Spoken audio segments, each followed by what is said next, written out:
Do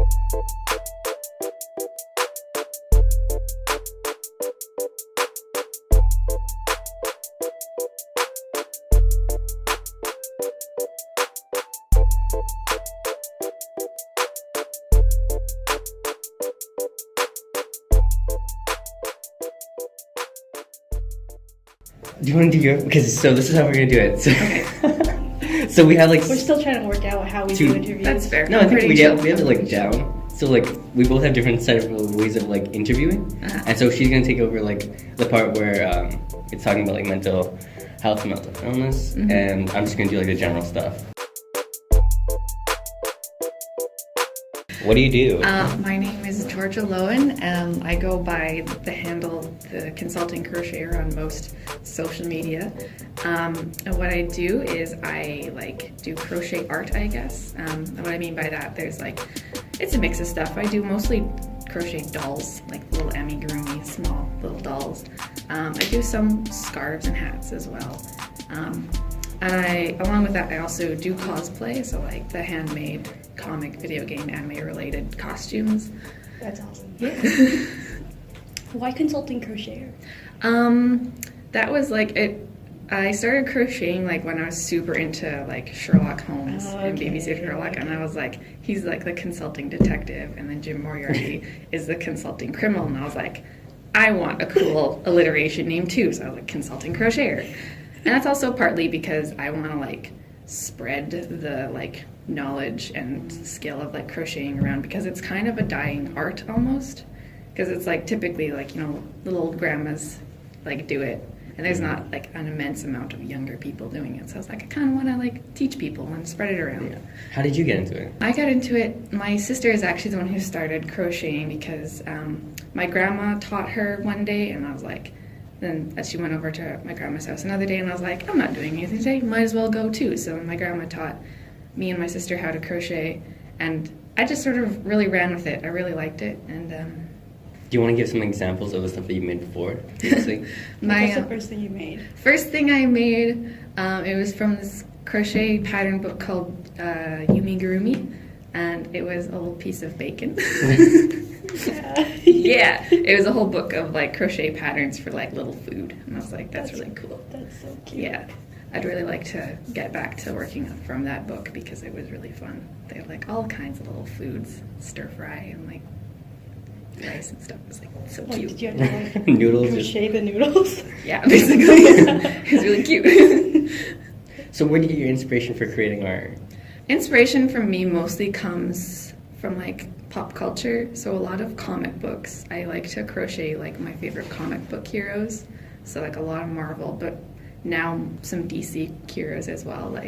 I'm doing for my next, I guess, art show, I'm crocheting the characters or the 1960s Justice League. So I'm doing Batman, Aquaman, Superman, and then Wonder Woman.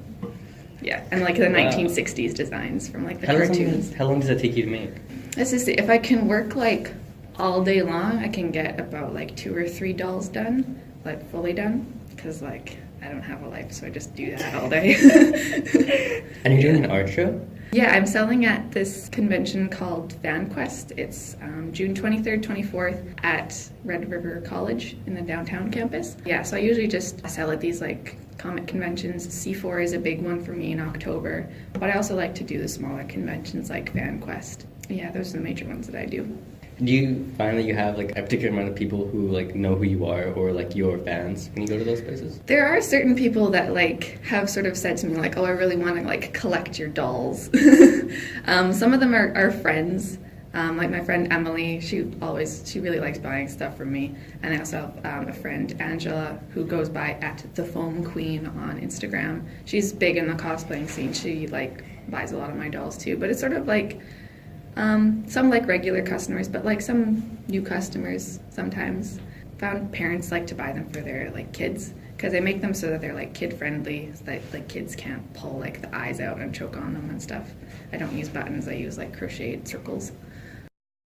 Let's talk about the sense of community within this sort of creation of art, because I feel a lot of it is dependent on the people who are seeing it, and I feel that is really what's really nice. You have that interaction. You're always having that involvement with your community? How do you think that is created?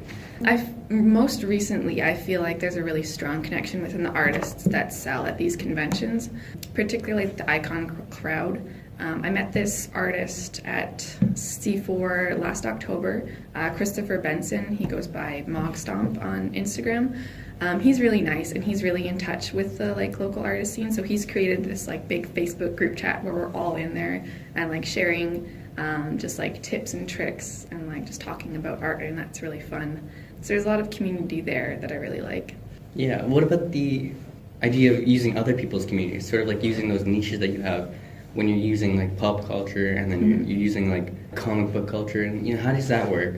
I guess it's like with the comic book community, because it is like comparatively smaller, especially like at the convention scene. Like I find there are certain like subcultures of like sub fandoms. They're typically smaller. I found like the indie gaming community, like fans of like Bendy and the Ink Machine or like Cuphead and Mugman and Undertale. Those communities, it seems like if there is a thing relating to that fandom, they'll typically buy it. So like my Undertale dolls sell like the best I've ever had. What do you think that is? I think it's just because they're a lot smaller communities. So like the big companies like Hot Topic. Actually, Hot Topic does a good job of like engaging in that, but like what used to be HMV and is now Sunrise Records, like they're less likely to sell items from that community. And like when a fan of that smaller fandom like sees something relating to what they like, they're like, oh man, gotta have it. And also I find that like given that they're like sort of indie gaming communities, they're more eager to support other like indie businesses or like small businesses. So like they'll happily spend a bit more on like something that's handmade or like something that's started by a person in like a sort of indie business, and they'll be like, yeah, I want to support that because they're already supporting like indie gaming. One of the questions that I have that I was asking someone yesterday because I had an interview, it's really interesting, the idea of like, I understand why you make art, but it's really hard for me to see that jump that you had where you suddenly giving it to other people or producing it for other people to see. Like, because I feel like that's a barrier for most people, that judgment. It was definitely a huge barrier for me because when I first started crocheting, I just did it for fun because I was like, I really like doing this. I want to like create my own like dolls and stuff, or like I need a scarf. I have this cool scarf design. I want to make that. And then it was started with like this scarf that I made that was inspired by Panic at the Disco's album Pretty Odd. It was like an infinity scarf, purple with a bunch of like pastel florals on it. And like I really liked it. And then I was wearing it around and I got a bunch of compliments on it, and like friends started like wanting infinity scarves from me. So I was like, all right, better do this. And then it got to the point from that I realized like, wait a second, people might pay for this. The biggest leap I made was C4 2015, I bought a table, and it was a big investment for me as a high school student. It was like, cost? I think back then it was about $200 for a table. It's jumped up now, so really? It's about $300 for a table now. You really have to make that back, like. Yeah, it was. I felt like it was a big step for me, and I originally wanted to do it with another artist, but I couldn't find any. So I'll just do it on my own. So it was a big step for me, a big investment, but it really paid off because everyone was like really excited about everything. I basically sold out pretty much everything, which I don't think I've done since. But yeah, no, 2015 was a good year. Do you think it needs to be that much? $300? Because like that's the barrier of entry. There is a lot of sort of unease in like the local artist community about that price, mostly because it is pretty steep for like independent artists, and especially a majority of the demographic that C4 is selling these artist table to is like the younger generation, like people who are in university and just like aren't like sort of working people who can just pay off something like that easily. They have other things to spend on, like university. So there's a bit of like concern there with the community.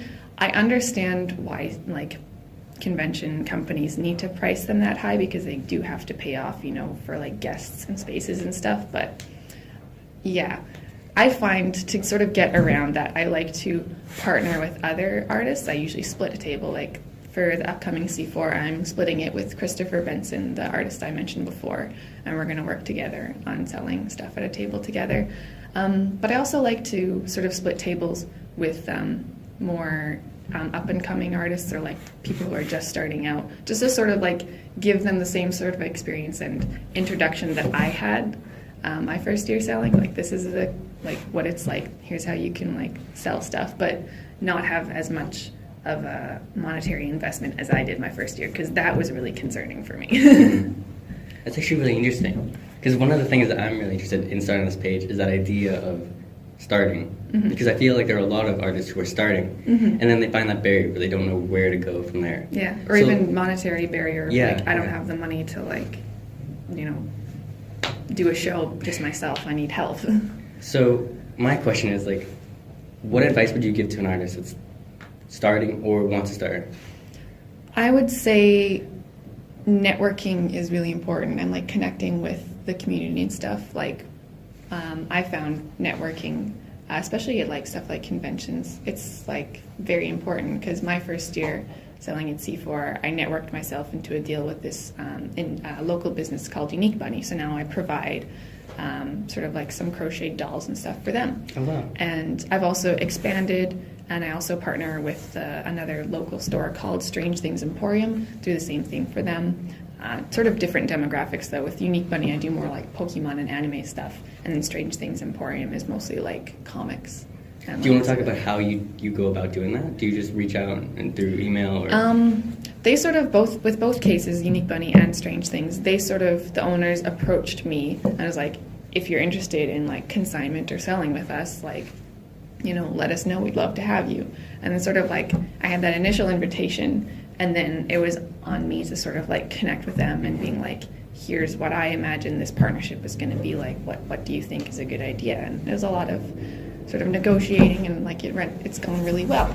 And both companies are very like kind to me. They sort of like let me do things at my own pace, and it's sort of like, whatever I decide to make, they're happy to sell it for me, and it's like, it's really good. And plus I like it because then I'm also like helping out this company, and like, especially with Unique Bunny, the profits are like 50-50, so they get some money, and I'm happy to support them because they're 50-50? Yeah, so like if something's like, if I sell a doll for $15, they get $7.50, I get $7.50. Do you think that's worthwhile? I mean, in my experience, it has been, just because the cost of making my pieces is pretty low, just because yarn you can get pretty cheap at like Michael's. I think it's like $3 for your basic acrylic, and like, it's, even if it isn't an insane profit margin, I really don't mind, because I want to support their business and see them thrive too. Okay. One of the problems is I don't like artists who undervalue themselves, but I understand that. Like, I really like that. I understand like undervaluing. I've had experiences with people undervaluing. I think like I bought these really cool earrings. They're like handmade food earrings. They're made out of polymer clay. I'm like, these are so cool. It's so detailed. And then the artist was like, all right, 2 for $20. I'm like, $10 for a pair of earrings. I'm like, no, you should price it higher. Yeah. Oh my God. I mean, I feel like that's just something that happens within the community. Like, everyone says that insecurity, like, oh, no one's gonna buy. Sometimes that, but also just like this experience of like, artists will say to other artists, like, you need to like price things higher. You need to make sure that you're getting paid because it's so good. Your product is so good. Mm-hmm. And then they themselves are also undervaluing their stuff. I've had people tell me I'm undervaluing too, but like, I just feel like everybody. it's really difficult to price something, I think, because unfortunately most people I've experienced with get the whole how much effort and time it takes to make one item that's handmade, but not everyone does. You see those like horror stories on like Facebook and stuff of like, I saw one that on Facebook, it was like a woman was explaining her experience with a commissioner who wanted like a crochet dress, and she was the artist, like, budgeted her like, $100-$200, and this person was like, what, that's so much? And I'm like, I'll pay you for like the materials. And she's just like, if you're gonna pay me for my materials, like, I'm not making a profit, like, not everyone gets it, but I've experienced most people do, which is, I feel like I'm very lucky about that. So why don't we talk about that? What are some challenges that you faced in creating art? For me, it's mostly been like time, because I'm also a full-time student studying engineering at the U of M, and that's not an easy degree to get. It's pretty time-consuming. So that's been like my main like hurdle, is the time. But I also feel like crocheting is one of those things I can do pretty much anywhere, whether I'm like busing from home to school, I can just do it on the bus, or like, while watching TV, like maybe half hour before bed. So it's a good skill like that. But yeah, it's just mostly time. How long does it take? Just like a small piece. A small piece. I haven't really like timed things exactly, but I think to like, say I'm making a doll, to make like the head, body, arms, and legs, it usually takes around like 30 to 45 minutes maybe. So yeah, but then there's also, on top of just making the pieces, you have to put the time in to like sew them together, and then like put in the specific details, usually with like felt or yarn. Yeah, obviously you don't want it to make it like some manufacturing line where it's like, oh, now I've got on to the next one. Yeah. Yeah, I mean, like, I kind of do, because usually if I'm making a set of dolls, like I usually make like between 3 and 5 of one type of doll for a convention that I'm selling at. And usually I just go all in once, so I'll make like 5 heads all at once, and then 5 bodies, and then 5, whatever. So I try to do it almost like in an assembly line, just like sort of to keep me on track. That way I can like dedicate one day to crocheting pieces, and then dedicate another day to sewing them together and putting details on. Just like, I guess it helps me organize in my brain. Mm-hmm. Do you sell those between conventions too? What I do between conventions is mostly making products for Unique Bunny and Strange Things Emporium, and also just like private commissions. If someone like comes by and says like, I want this doll for my son's birthday, and can you make it for me? I've done like a couple of those, but most of the business comes in like small bursts at the conventions. So did you but you still have that, you still have some income, so it's not that bad. Yeah, but. No. I mean, I also have a job. Yeah. Yeah. Like, that's what a lot of artists should know, too, is that you need a job to support your art. Yeah. Yeah, I mean, when you're first starting out, part-time job or something, to like sort of have a supporting income, it's probably a good idea, because that's just it. You need to like make your product and stuff, but then you also need to be able to market it, and that takes time and effort. And it's going to be a slow process. You might do like a couple of like, I guess, charity or volunteer art things at first, just to like get your name out there, and then from there on build up like a support base. Do you have a particular strategy in marketing your products? Mostly it is marketing at the conventions. I'm pretty much always at my table. I only take short breaks if I want to see the convention, because I know that a lot of buyers want to talk to the artist, like person to person, to just talk about the art and like, what is required behind it, like what if I do commissions and stuff, and like my skill set with that. So yeah, mostly it's person to person, one-on-one talking. That's like what I find is the most effective. Yeah. Let's talk about social media. Okay. How do you use that to market your products? I have a Facebook page and I have an Instagram. Yeah. Those are my 2 major ones. I do most of my social media work on Instagram, because there's that's where I get most of my commissions from too, is like people Just seeing my stuff on DMing? Instagram. Mostly DMing, yeah. And if I I like to post whatever like sort of new doll design I have. Or if I do like a commission, I get the permission of the person commissioning to like do a picture and say like, commission done for so-and-so in the post. Just sort of like small updates. But I also, my Instagram page is both for like the crocheting side and also the cosplay stuff. So it's sort of a mix of both. Mm-hmm. Just because I could do 2 separate pages, but I kind of want to like... It's who you are. I want to keep the brand in one piece. Yeah. Yeah. And I also do some cosplay commissions, and so that's also done through Instagram and also a bit of Facebook. A lot of stuff. Yeah. Yeah, and then I also get Unique Bunny will, if they have some of my stuff for sale, they'll also like put out my business card, which is very nice of them. Very thankful they do that. So it's really good to talk about like the challenges that you've had, but I also want to talk about like, were there times where you felt like you wanted to stop doing crochet or stop doing art? Yeah, for me, it's mostly like with sort of health, honestly, because crocheting is a lot of repetitive movement, and sometimes that can really do some damage on your like wrist cartilage. I'm definitely gonna have really bad arthritis when I'm like 7 years old. No more That crocheting. is definitely gonna happen. So it's just sort of like being gentle with that, because I don't want to have too much like negative effects down the line. There was a time last summer where I was having some really bad elbow problems, and I didn't know if that was like as a result of the crocheting or if that was just I slept on it weird and like slightly dislocated it. It seems to be okay now, but there's like there are little scares sometimes about like in general body health. I think that's all the questions I have. Yeah.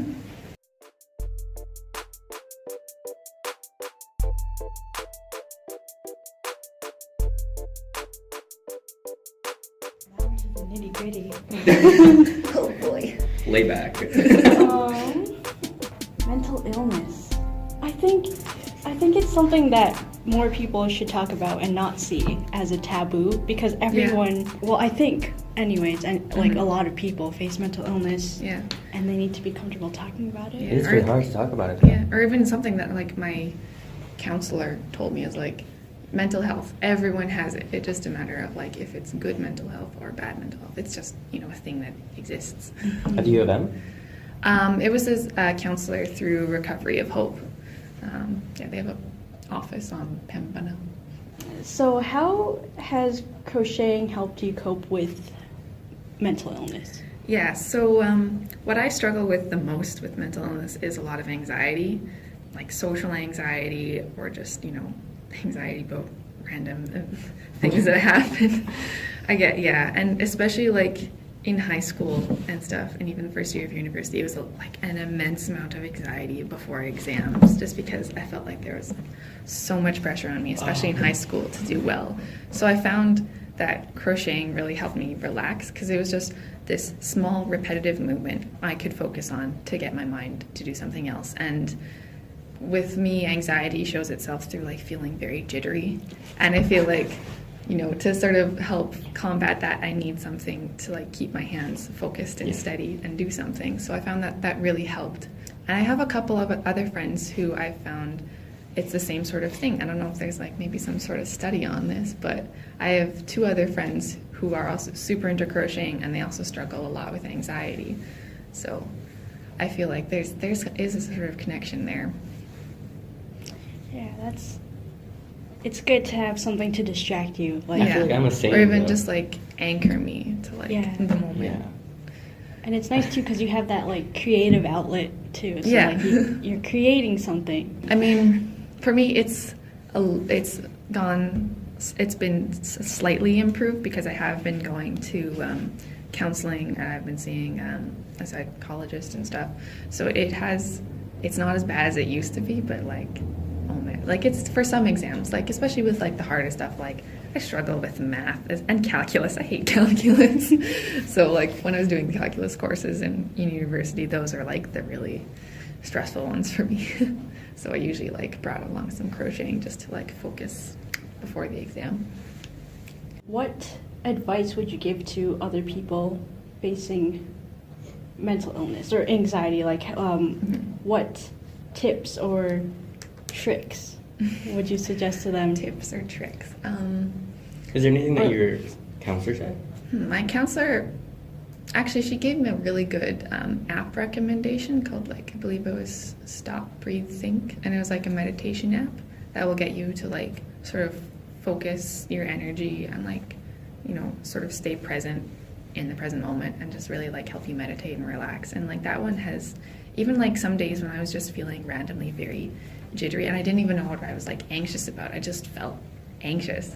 And it's I would, turn on that app, and they have options of doing a 5-minute session or 10, 15, depending on how much time you have to meditate.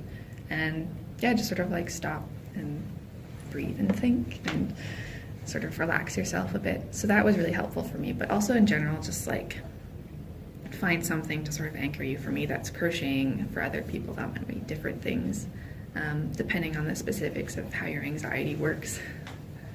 Yeah. Yeah, so a lot of people, well, actually, I'm not sure if a lot of people, but I know I did. Like, I had this preconception that getting over mental illness is like a one-time deal. That, you know, once you start getting better, that's it, you'll stay better. But, like, for me, and I know in most cases that's not the case, you have to keep working on it. Yeah. So... yeah, that's what's sometimes a bit frustrating, is that, like, you know, you'll have moments of, like, can't remember the word. Relapse or something? Relapse, yeah, that's what I was thinking of. You will have moments of relapse, and you can't really avoid that. For me, I've had a struggle with self-harm in the past, and, like, you know, I think the longest I've gone is, like, almost a year, and I was like, yeah, I'm almost a year, and then, like, I had another relapse, and I was really distraught about that, but, like, it happens to everybody. That's just sort of, like, part of it. You can't beat yourself up over, you know, blame yourself for relapsing, because that's just sometimes how it works. Yeah. You just gotta, like, accept it and, like, work towards, like, a future and work towards, you know, healing. Yeah, so brings me to my next question. What would you tell your past self? Or I would say I would talk to myself in middle school. Because in middle school, as dumb as it sounds, I was bullied for crocheting. My middle school was hell. I hated it. I went to Mennonite Brethren Collegiate Institute. Oh. Sorry, MBCI for that insult. But I don't know, maybe it could have just been my grade, like, because I was one of those kids who was a real keener. So, like, in grade 8, I had study hall, and, like, I never had study hall? I had study hall. Yeah, it was like, well, that was the 1 year I had study hall, and, like, I never had anything to do, so I was like, I need something to, like, occupy my mind. So after my grandma taught me how to crochet, I started doing that, and then, like, the other kids in my class would tell me, like, oh, what are you knitting? And I'd be like, oh, I'm actually crocheting, like, and then they'd just make fun of me for that. Like, I was the girl that would, like, nitpick and yell at them, I'm crocheting! And I was just like, I didn't do that. It was even to the point where the teacher in study hall yelled at me. Why? Because I was sitting there crocheting and everyone else is doing homework. And then he yelled at me. He's like, Georgia, what are you doing over there making baby blankets? And I was like, I don't have any homework to do. Please let me do this. Wow. And he's all like, all right, fine. And I was like, okay. But I would tell my past self, like, stop being so preoccupied by what everyone else is saying about you and what everyone else is thinking, because, like, it's like, to the point where, like, I sort of tried to, like, stop crocheting when I was in middle school, like, or even when I was in class and, like, in the school, I was like, I don't want anyone to see me crocheting because they're going to make fun of me for that, which is a dumb thing to hide. So, like, past self, doing that is not going to make you happy, so stop trying to, like, live your life so other people will, like, be okay with it. You think you're better now? I really do. I think, yeah, my self-confidence since middle school has gone up immensely. And I'm sort of, I am a lot less focused on, like, what other people, like, might say about me behind my back, or, like, what other people think about me. It's like, that doesn't matter to me. What matters is, like, you know, the opinions of the people that are close to me, like my friends, my boyfriend, my family. Like, that's what's important, not, you know, some random person who's just deciding to insult you on social media or whatever. Their opinion doesn't matter to me. You get a lot of this? Because I know for women it's really hard. So far, I mean, I've had the most negative comments about my cosplay mostly. Or not even negative comments, just this weird expectation of, like, as a woman cosplaying, there's an expectation to do, like, the sexy cosplay. And, it's so cringy. So cringy. I know, it's so cringy. It was like when I was doing my my Tracer cosplay, that was... You did Tracer? I did. I love Tracer. She's great. Goals. Yeah, I did a Tracer cosplay, and, like, that was last year, and I wasn't even done the cosplay. I had, like, the jacket and the leggings and stuff like that done, but I wasn't completely done the whole cosplay. And I like posting progress pictures on my Instagram and stuff, and then, like, this, you know, cosplay, I say this in quotes, cosplay page personal messaged me, and they're like, oh man, have you ever did modeling? I really want you to be, like, a page model for me. And I was like, all right, like this could be a good way to like get my name out there. It could be a good opportunity. So I was like, all right, you have my interest, like what's up? And then he's all like, then he like laid down all the rules. He's like, all right, I need like weekly pictures of you at least once a month. Do like something like sexy. Do like, underwear shots. And I'm like, underwear, or even he said like, very suggestive. And I'm just sort of like, wow. I was like, boy, I am freshly 18. No. So I just sort of like, it really sort of bothered me that like there is, because it looks like from the content of the rest of his page, he was really only targeting female cosplayers and getting them to do the same things. I'm like, this he just... was posting it? Like, the page was posting these other girls as like cosplay pictures, and they were like, some of them were very suggestive. And I was like, I mean, that's great. Body confidence is great, but there's a point of like abusing that. And I feel like that he was in that, like he was sort of like, yeah, I want you to be body confident. Really, it's just like, for him, like kind of self-serving, I feel like. And like that really offended me. And I mean, like I do some like, I guess sexier cosplays. Like my Poison Ivy cosplay is definitely like, sort of lower cut and, open stomach and, legs showing and stuff. But that's also just kind of character. So like, I'm not averse to doing sexy cosplay. It's just, I feel like there's sort of an expectation with women that is what they should be doing. And like, that's going to make you famous. It's like, but like, what about the amazing female cosplayers who do these crazy armor builds? Like there's a cosplayer that I know through the community, like Ashley Davis, that goes by Ash Quee, I think, on Instagram. She does these amazing like Mass Effect armor builds, and it's just like, why can't women do stuff like that instead of like having like being forced to do these sexy cosplays all the time? And yeah, but still I'm all for body confidence, like, but just the expectation that that's what women are supposed to do is a little bit bothersome for me, especially when I feel like some people who exploit that don't even care about these girls' ages, because, I was, when someone approached me about that, I was 18, but I can't guarantee that every other girl he was talking to was also 18, and like that borders on illegal activity. Shady. Yeah. Super shady. Like, I've had like small triggers and stuff, because like I've had negative experiences with in university being sexually assaulted, and there are like things that related to that experience that sort of like triggered me and made me feel anxious. So like, that's completely valid to have triggers, and like people should stop making fun of it. So yeah, and I feel like talking about mental illness, like, don't beat around the bush with it. Like, just be open about it, and be a little bit frank about it, so that people don't have to feel like they have to like sugarcoat anything or like try to downplay it. They shouldn't sugarcoat or downplay, because like this is the reality of it. Why would you sugarcoat it? Exactly. And I feel like when I was like first like starting to struggle with a little bit of like depression and self-confidence issues in high school, I was like really downplaying it, because like it's sort of like it happens slowly. So like you sort of almost like get it's like quicksand. It's like quicksand, yeah. Or the parable of like the frog in the hot water. You slowly turn it up, it's not gonna know. So like it's a slow progression at first, and then it just hits you one day where you like, someone will change plans on you and you're like freak out. And that's how it was with me. Like I could not handle someone changing plans with me last minute. I would get this crazy amount of anxiety, and it's still, to a degree, that is still a thing. So I've lost my train of thought now, but just like, yeah, sugarcoating. So I thought like, maybe this is just normal for everyone.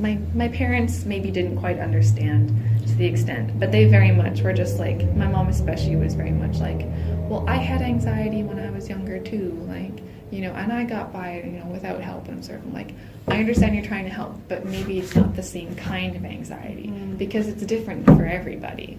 Yeah, why would you? Yeah, it'd be weird to say like, oh, I'd want you to go through the same thing I went through, the same problems that I went through. Yeah, and I guess I understand like my mom, she maybe had a bit of anxiety as a kid, because that's pretty common. It's pretty common for kids to have that. It's actually, I developed it really late in life, which was kind of weird, which was hard to, I guess, diagnose me then, because it was so weird that like it only happened when I was in high school, while other people had started early.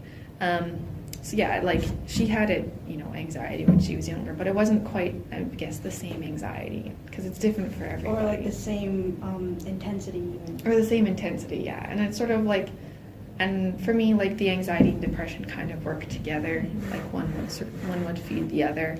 And I guess it wasn't until like I came home after I had registered for this like night course in high school that was like calculus. Yeah, and I was like, with Mr. Mustafa, he's a lovely guy, great teacher. And I registered for his course, and I just couldn't handle it because I had a lot of other stuff on. So I was feeling very anxious about being able to succeed in that course as well as every other course.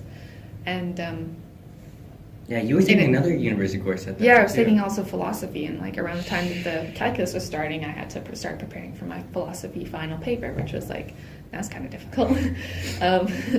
Yeah, so it's sort of like the anxiety and the depression fueled each other, and it wasn't until I came home after like my first or second day in this calculus course, like absolutely in tears of having just had a panic attack on the bus ride home, and like my parents were like, what the hell is happening? And I'm like, this is what anxiety and depression looks like on me. Like, does this look normal to you? And it wasn't until that point they sort of realized, and I sort of realized like, okay, this isn't normal, and we need to like fix this. Like, it actually took me so long to figure out that I had depression, because I thought like all these thoughts that I was thinking, like this was like something I've been like repeating to myself when I was like a kid. So I always thought that, it was normal to think that that you're a burden to the people you love and stuff like that. Like, yeah, that's definitely a feeling I've struggled with too, is like feeling like an inconvenient person. And I was like, and then also comes from me like always this like need to please other people, and I think that's started in middle school when I felt like I needed to hide my hobbies or stuff that I enjoy just to like make everyone feel more comfortable, whatever. Like this need to please other people, and that really fueled the like feeling of being a burden, like you said. So yeah, that's why, like, I don't know. I think mental illness should be something that we shouldn't really sugarcoat, and we should accept that it does happen to people, and not tell people who are facing it, oh, you're fine, like you don't need help. Like, but, no. Okay, here's the thing. I was talking to somebody yesterday. I was interviewing them, and he came from a sort of different culture.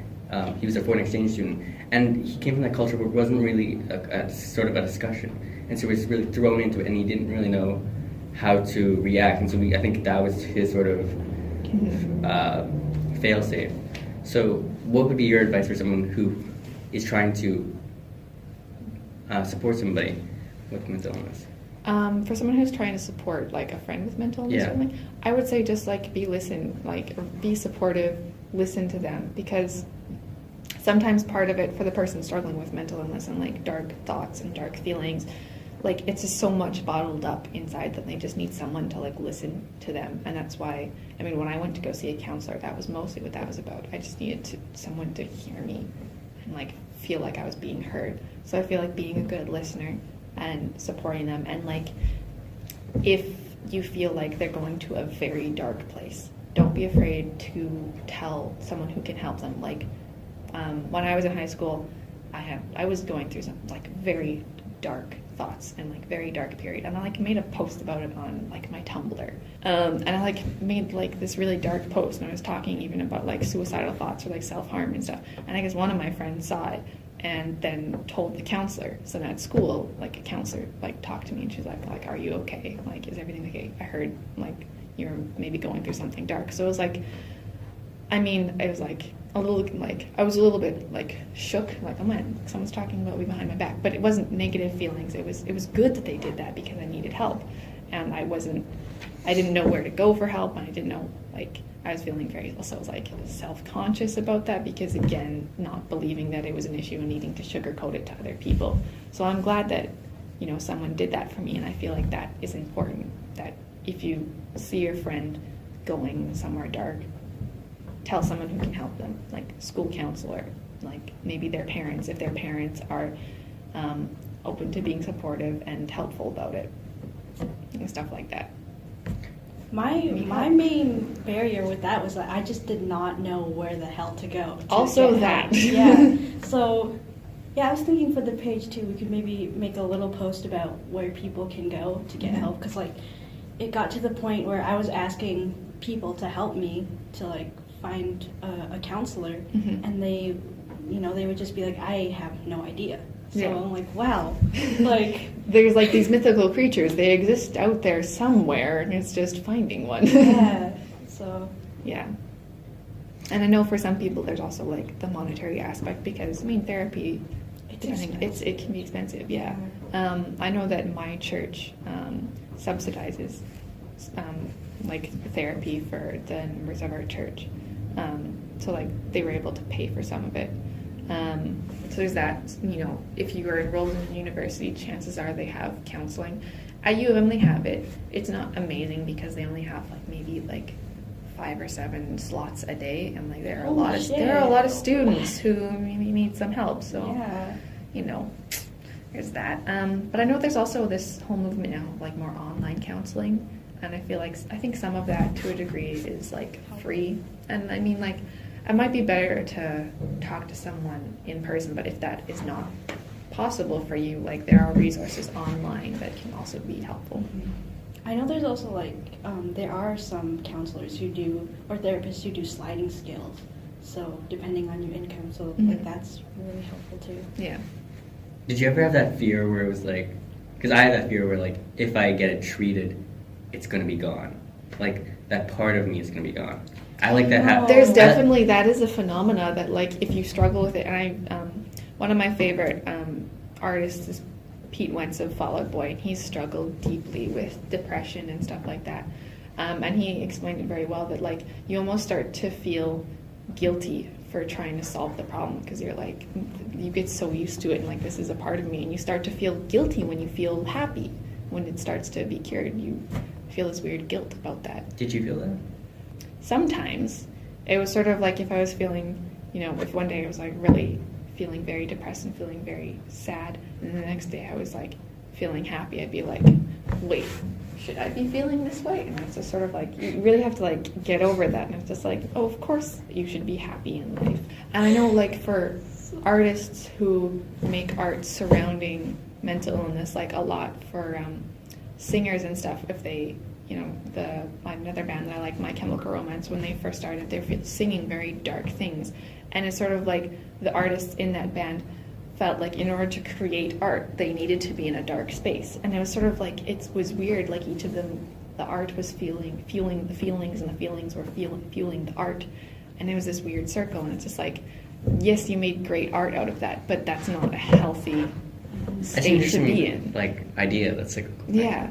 And, like, I know that's pretty common with very artistic people, and there's always the question of, like, what comes first? Like, what else, like, the chicken and the egg thing, what came first? Like, the art or the emotions that created the art? Like, which? Do I need to be angry all the time to make Exactly. something? I don't think you do. I feel like if you can't do it without being in that state, then... But, I mean, when you are in that state, yeah, it sort of gets to that point, especially if you're receiving praise for the art that you create when you're in a bad mental state. Like, I mean, with My Chemical Romance, they received so much praise for their very dark albums of, like, you know, The Black Parade was super dark. And then they went on to create album after that, Danger Days, which was a lot lighter and a lot happier, and it wasn't as big of a thing. Is that their last album? That was their last album as a band, and then after that they sort of fell apart. Some partly due to just wanting to do other things, but also partly due to, like, you know, mental health issues. Yeah, and now I think most of them are doing a lot happier art. Like, I know Gerard Way, who probably struggled almost the most with mental illness, is like, his solo album was like it was like a very pop album, and like very like high energy and very happy, and he's doing, you know, comic book art that is very much like that too. It's not so dark as it used to be. Do you read? I read comic books. What kind of comic books? Sorry? What kind of comic books? Graphic novels. Yeah, I just finished reading Doom Patrol, first volume, the new one written by Gerard Way. Yeah, he writes comic books now. It's super cool. I like that one. It What's was the super premise? weird. It's sort of like Doom Patrol. I'm not super familiar with it, but it was like he's sort of reviving it. He didn't create the. It's like Justice League, kind of the same kind of idea, like a group of superheroes. He didn't create the characters, but now he's like rewriting them, I guess, to sort of revive them, because no one really. People know about Justice League and Teen Titans, but no one really talks about Doom Patrol. But yeah, none of DC characters, and like, yeah. So this is sort of just like an origin story, kind of. I love and it was origin really, stories. it was an acid trip and a half. Like, oh, this comic book was weird. But I mean, that's kind of what I love about his writing, is that Gerard Way in this piece of writing was talking about people reviewing his comic book, and like. He said, like, you can't really review it positively or negatively because it's really a comic book that needs to be experienced. So, I think that's very true. I should check that out. So I can lend it to you if you want. Yeah. But anyways, there's that one. Have you- Watchmen has always been my Ooh. favorite. Have you read Sandman? No, but I really want to. It's like, oh, yeah, it's Neil Neil Gaiman. Gaiman. Yeah, Ooh. he's good. Yeah, there's that one. And I also really want to read the Injustice series. My sister got me year 1 for my birthday, so I'm going to read that next.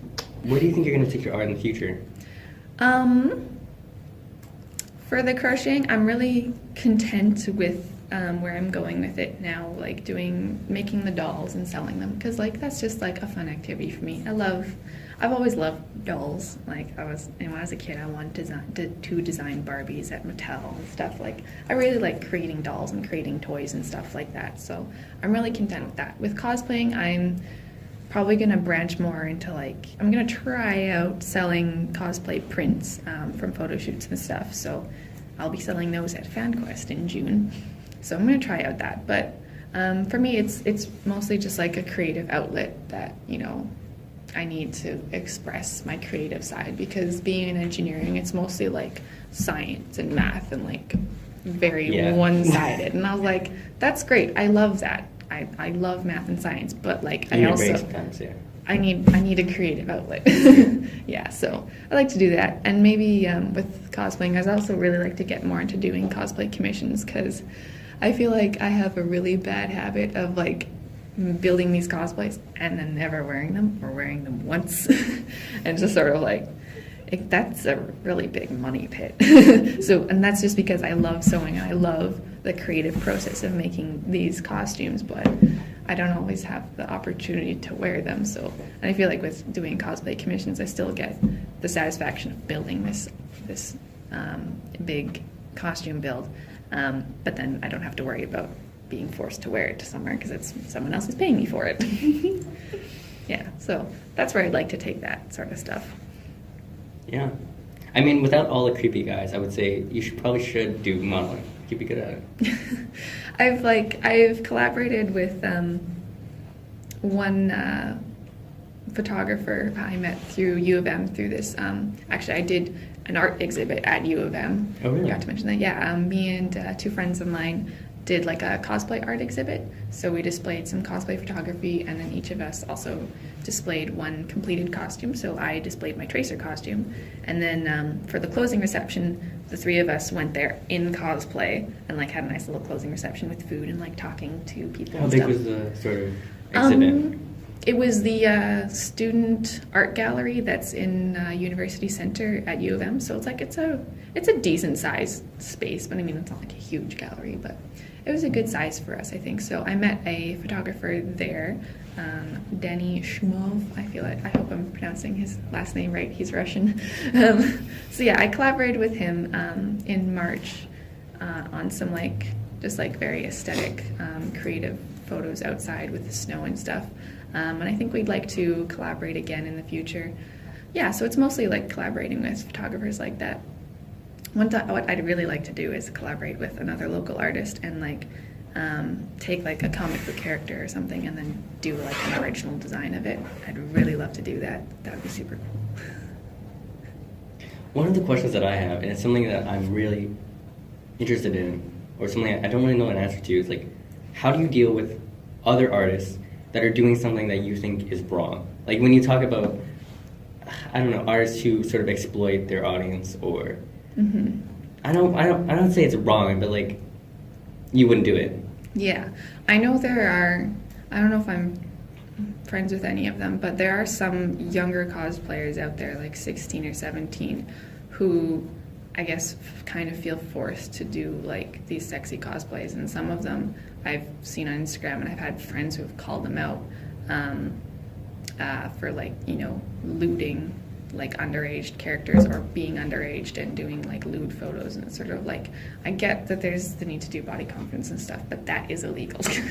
That's child porn and you can't do that.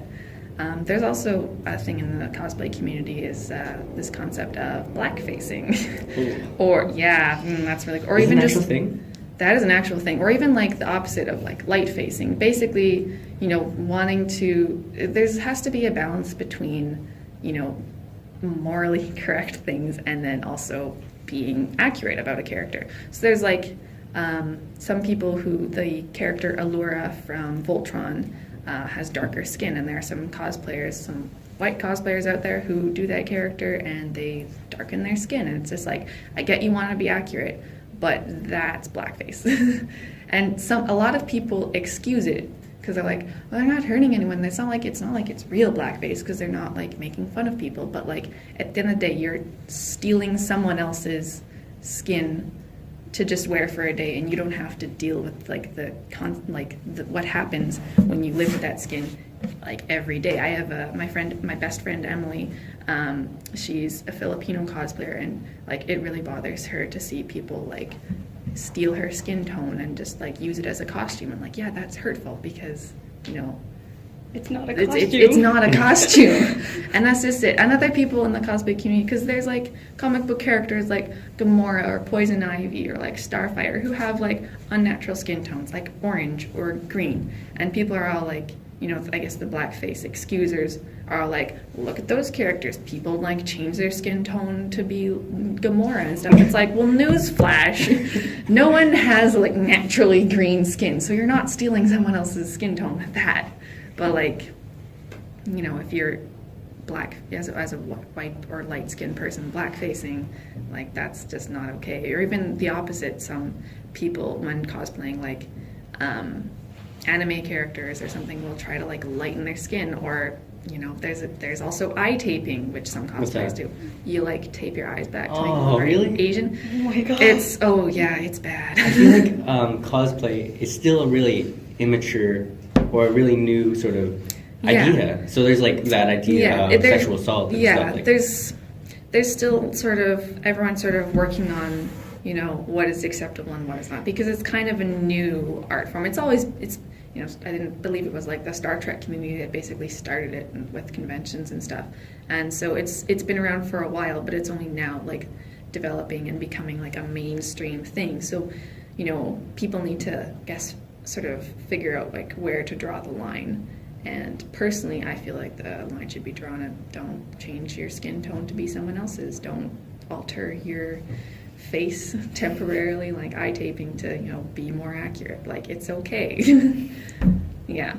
And there's very much like sort of, I guess, on the opposite spectrum. Some people feel like they can't cosplay a character if they're not of that character's like ethnicity and stuff. And like, I don't know, I was sort of, I believe I was I've always like cosplayed. The only characters I cosplay that aren't, I guess, white are Starfire and there's Princess Kida too. She has darker skin tone. And like, I was like a little bit like on the fence. I was like, man, are people gonna be okay with me cosplaying Kida? I'm like white, I don't have her skin tone. And like when I first did like a cosplay test of her, I just come back from Italy, so I was a bit tanned, and I put pictures on my Snapchat, and then someone like tried to, they're like calling me out. They're like, did you like darken your skin to be Kida? I'm like, no, I'm not doing that. I don't do that. I had a tan because I came back from Italy. Like, when I wear this in October, I'm not going to be changing my skin tone. And like, I haven't gotten any like negative feedback because I've been cosplaying a character of a different racial background than me, but yeah. I feel like people are a little too focused on the other people blackfacing to, you know, care about that. I mean, I feel like there are certain characters that should maybe be reserved for like people of that ethnicity, like Storm. Her like her like blackness and like her race is like very integral to the character. So I feel like, you know, she should sort of be reserved for people who are of her same race. Oh, didn't you say you were going to do Raven? I'd like to do Raven, yeah. That's like on my list of people I'd like to do. And her too, it's sort of like, I'm sort of... Ambiguous. Yeah, or even just like not sure what I do, because she has like sort of very like almost gray Gray, skin. And it's like, I'd probably like wear tights to like sort of, because yeah, to like, you know, make that a bit lighter. But also like, yeah, it's just sort of a question, like... Yeah. What you should do there, and like, yeah. So there's some things are ambiguous, but I feel like there should be a line drawn at blackfacing and stuff like that. So we have one last question that we ask at the end of every interview. And it's sort of like a tradition that we ask. Okay. It's routine, there's no particular right answer, but I just ask it because it's interesting. All right, hit me.